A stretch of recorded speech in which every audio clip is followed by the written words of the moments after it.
Welcome back to the BSR Carrera Cup Series here from the Canadian Tire Motorsports Park, getting ready to kick off race number 3 on the night, round number 9 in the series in total. And after the first 2 races, we are definitely in store for one exciting final race.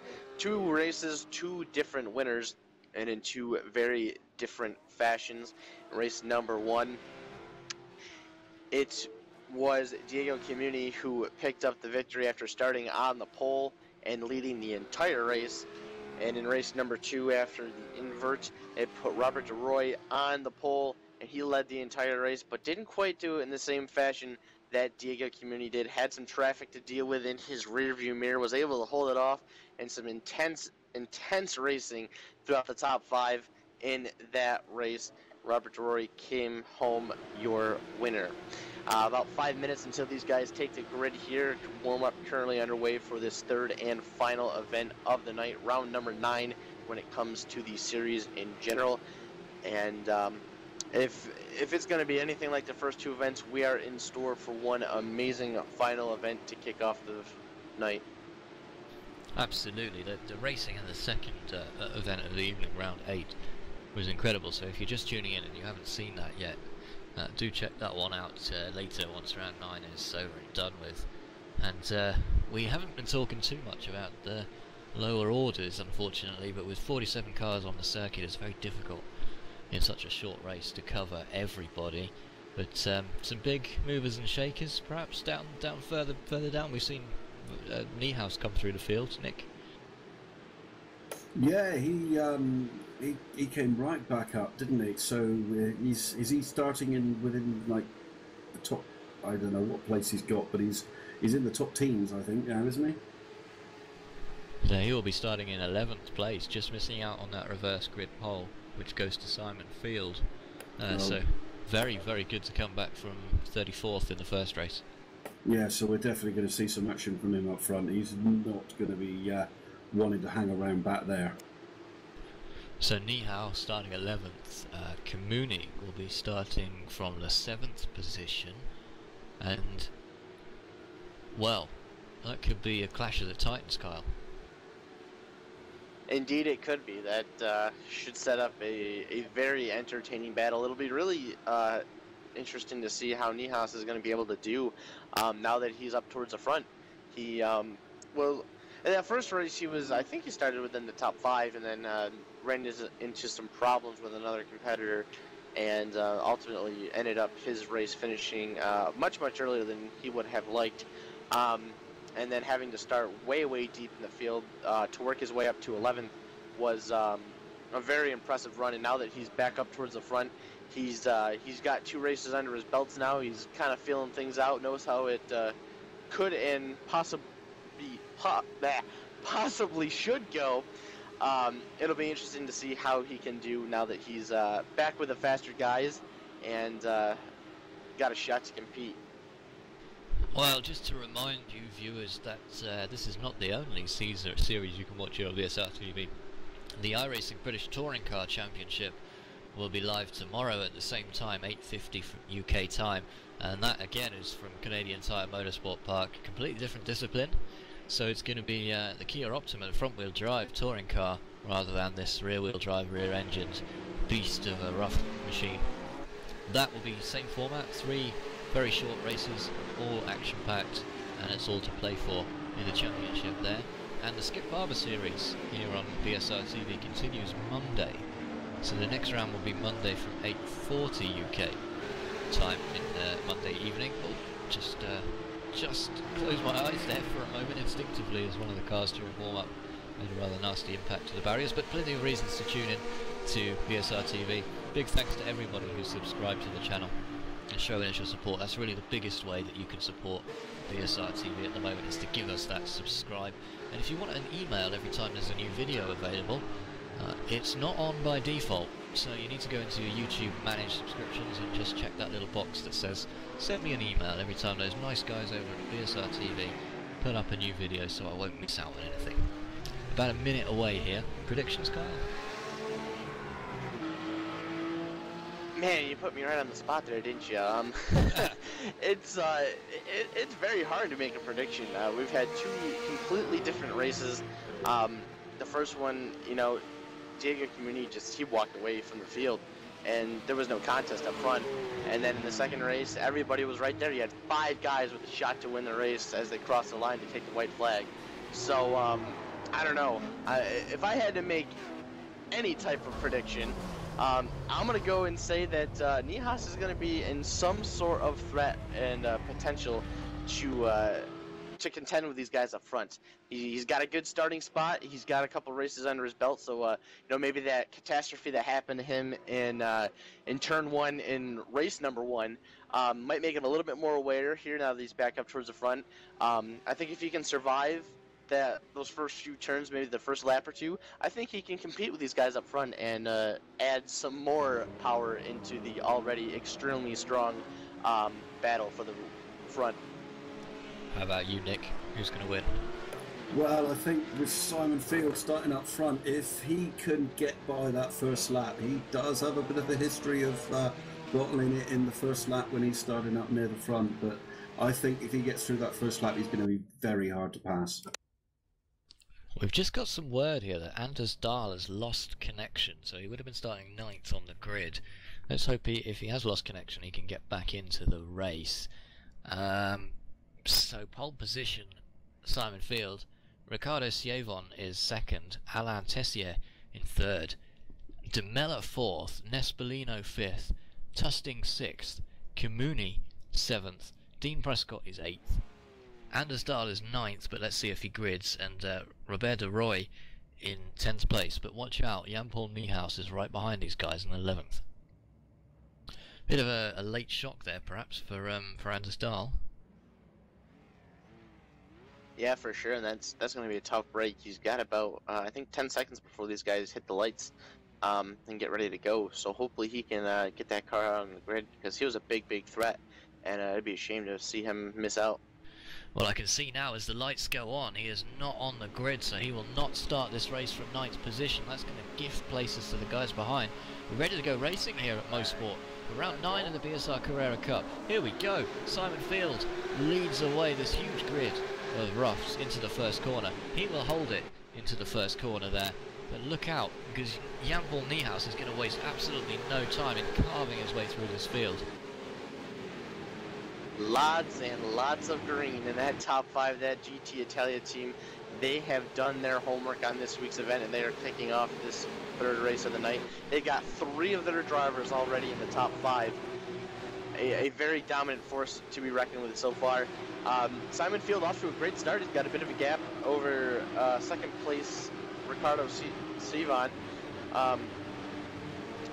And as they work their way here through this tight section of the track, those guys are going to bunch up about 2nd through 5th right there. Ooh, Field got a little bit of grass coming off onto the straightaway. Got a little sideways, but he's going to hang on. No harm, no foul there. Might lose a little bit of time, but that's the most he'll lose, as I just can't get over the sea of green. I can see, what, 2-3 cars in between all those GT Italia team?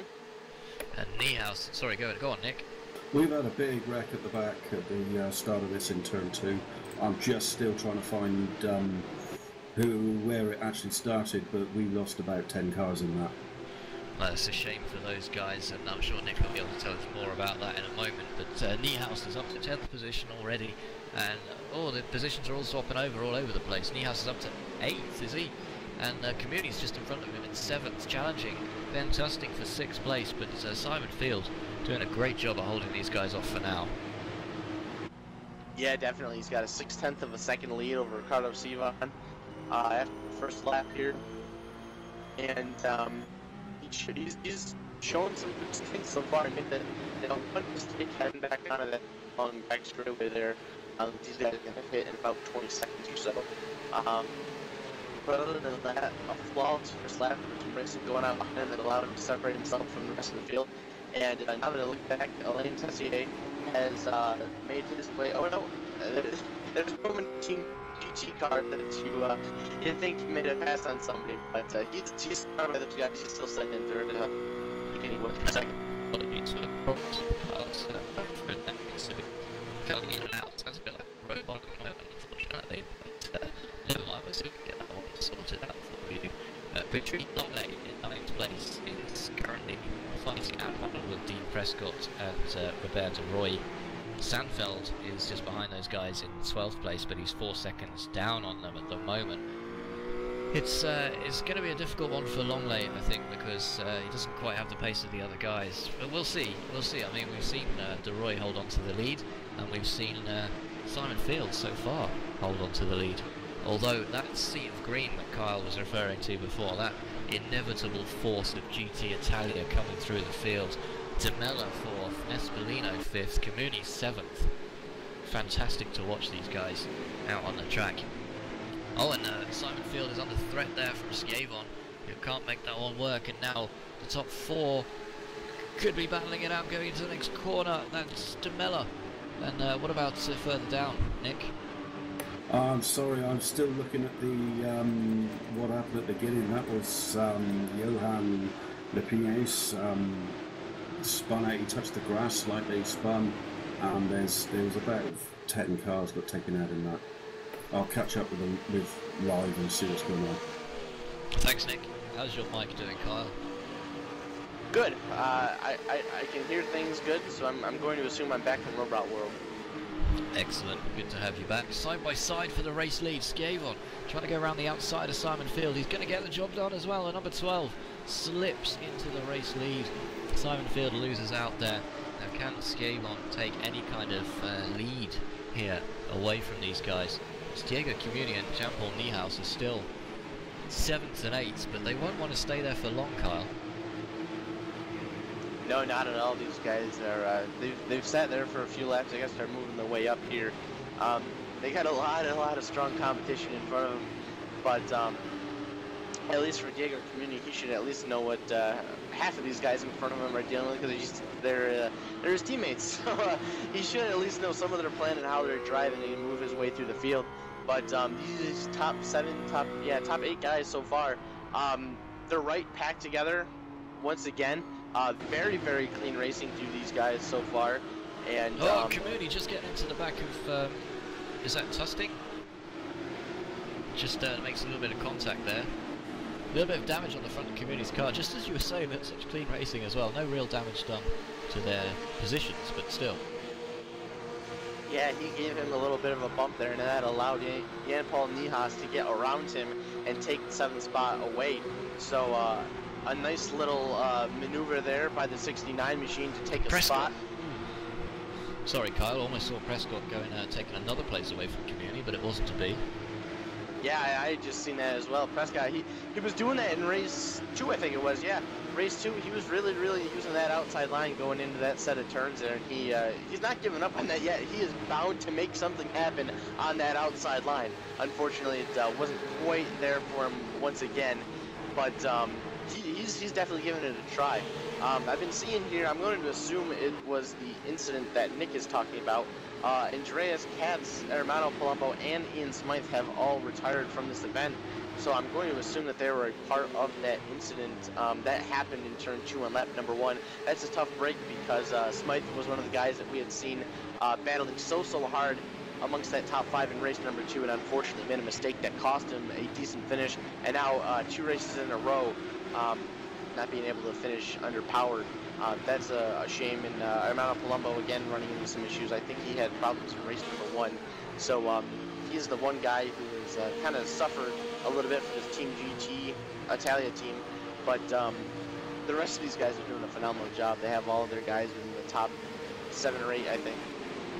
And with Smythe taking that retirement, unfortunate for him, that means that 13th place, Gary Tall is the leading Epicuri Banana driver, and 15th place at the moment, 16th, I beg your pardon, Paul Thurston, also for Epicuri Banana, in the blue and the brown and the yellow Kong machine. number 30 car. He's doing extremely well for himself in 16th right now. It's not been a great day for Epicuri Banana overall though.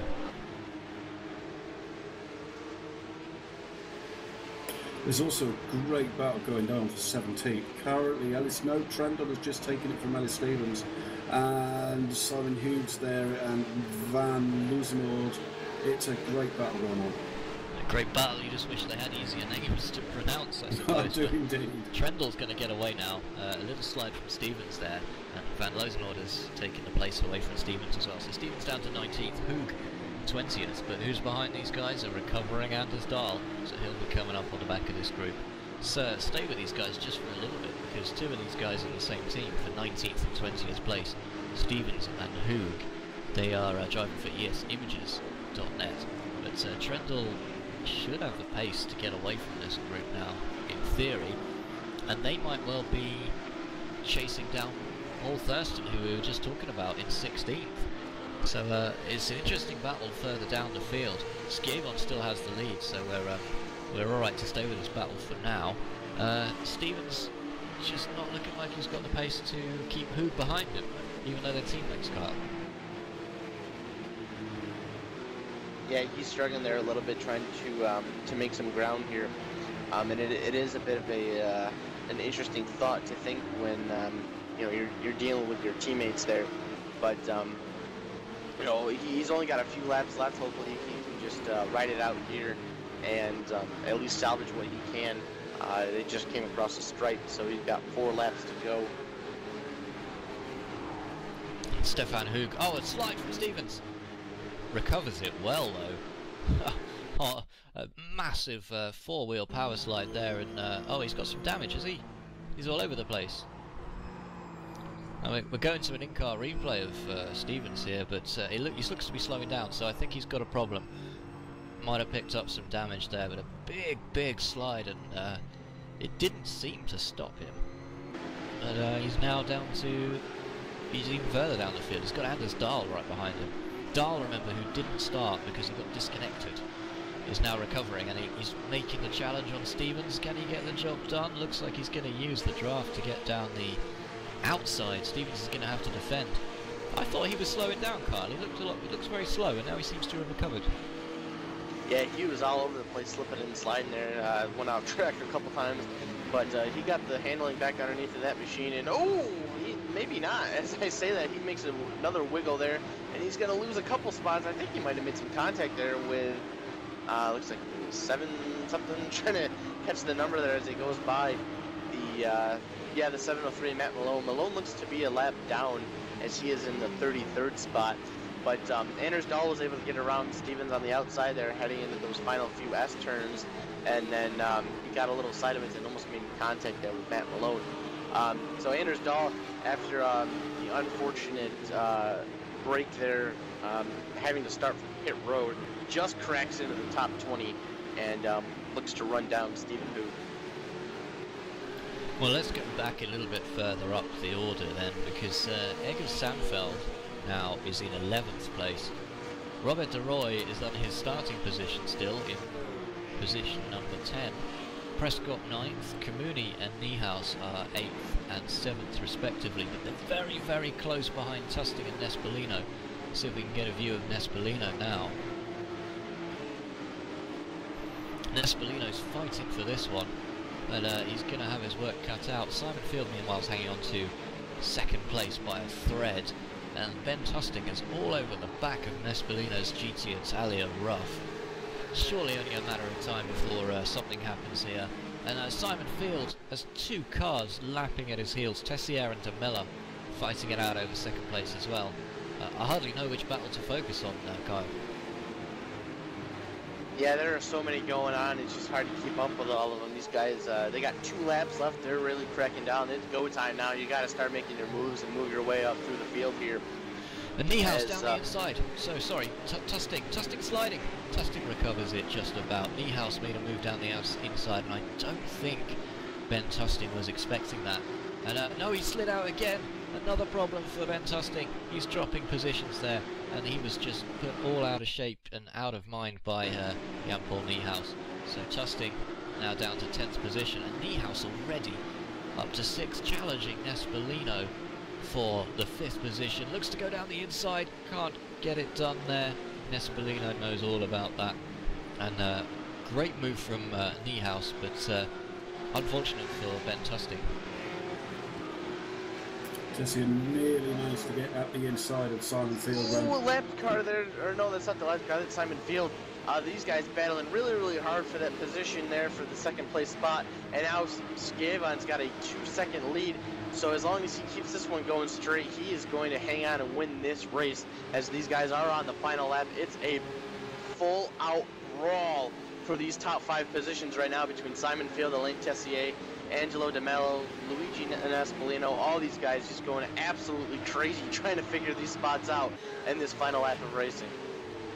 Well, this is absolutely unbelievable. The number of GT Italia cars. Riccardo Schiavon is winning this race at the moment. Angelo Di Mello, Luigi Nespolino, Diego Comuni. That is 4 cars in the top 10. Once again, dominant performance for GT Italia. Can Simon Field hold on to 2nd place? I know he'd love to have a podium finish here. He's got a lot of fast cars behind him. Niehaus in 6th as we're on the last lap here. Skavon hasn't got much to do to win this one, Kyle. No, he doesn't. He's just got to get through these turns nice and smooth, no pressure really. He's got a nice comfortable gap behind him. He's got 2 more turns to maneuver here. He's got a lap car in front of him. He doesn't even have to worry about that. If he takes it at a decent pace, he's not going to have to deal with it. And off of turn number 10. Action just behind Nespolino. What's happened here? Tessier. Someone... Oh, Nespolino's binned it. What happened there? Maybe Nick can go back and have a look at a replay. On the final corner as well. What's happened to Ben Tusting? That was a final corner incident there.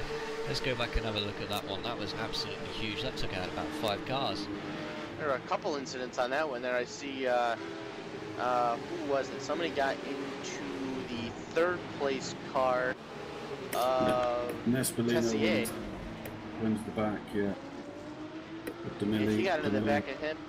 And then it was Jan-Paul Niehaus made some contact because he had to go down into the pit road access lane, you know, and just couldn't hang on and made some contact. And I think it may have been Tusting. Somebody ended up going upside down.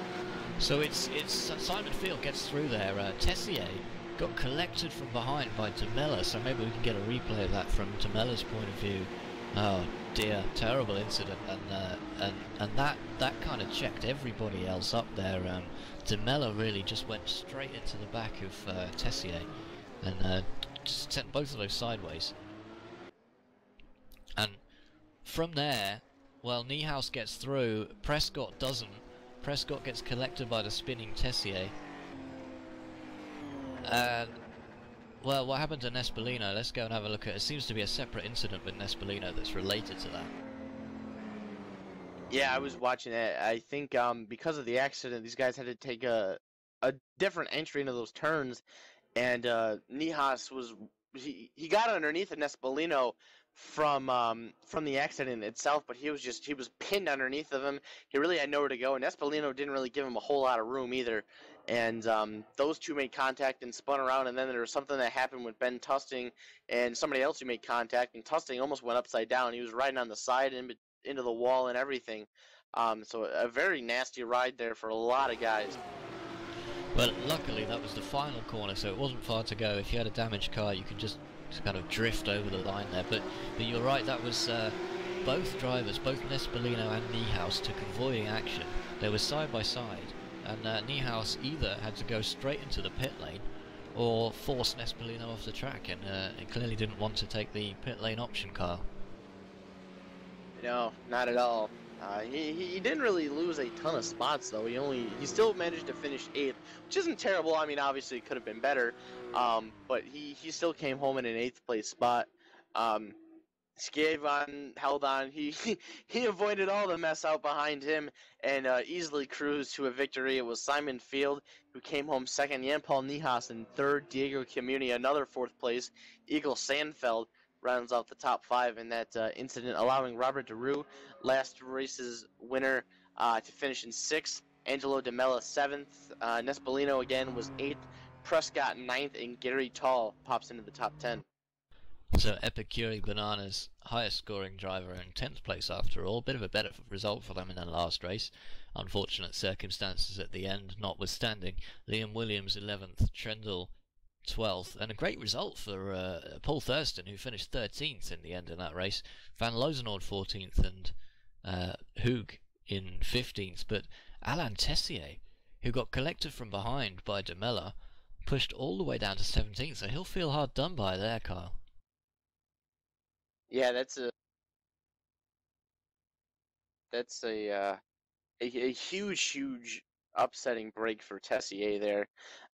Was running in the top 3, and within the blink of an eye, final turn ends up having to drop down to 17th. That's a tough break for him. I know he was really looking to finish in that top 3 spot there, wrap up the podium, and unfortunately there was a different plan for him, and down to 17th he goes. Well, I'm just wondering if we can have a quick word with Simon Field, who started pole and came home second place this evening. Are you there, Simon? Oh, I am indeed, Chris. Evening. Good evening, welcome to BSR TV, and did you see any of the Armageddon emerging behind you in your mirrors on the final corner? I saw glimpses of it. Yeah, I was just glad it was them and not me, to be honest. I was a bit of a roadblock, shall we say.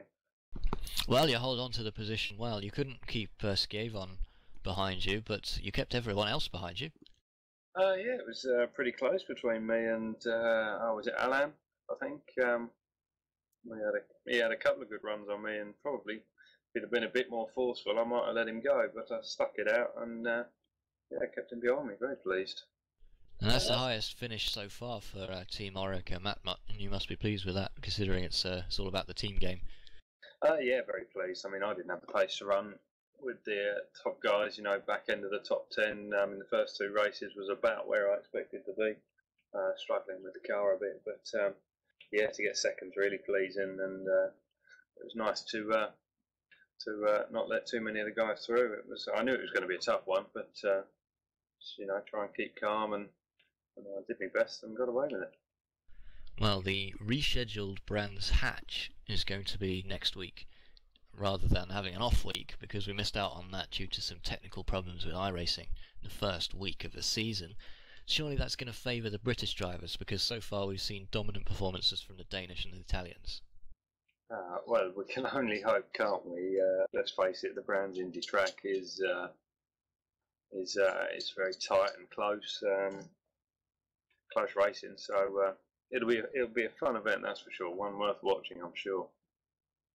Well, thanks for joining us, Simon. Best of luck for the next few rounds. It'll certainly be interesting to see where you can come in those Brands Hatch rounds. Yeah, cheers, Chris.